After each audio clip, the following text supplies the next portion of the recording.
In front of me is ZTE Blade V70 Max, and today I would like to show you how you can apply Apple layout on this Android.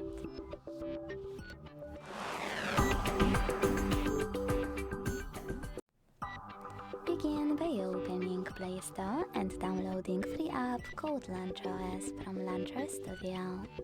When it's ready, go into Devices Settings and scroll to Hit Apps.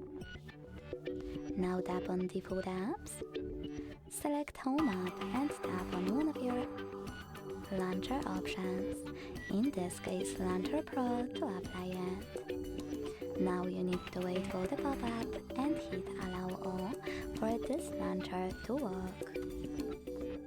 As you can see, after a couple of seconds, my layout was successfully applied.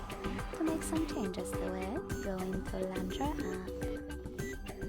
But to go back to your default launcher, access the same settings and this time hit System 1. Thanks so much for watching. If you enjoyed this video, leave a like, comment and subscribe. Bye!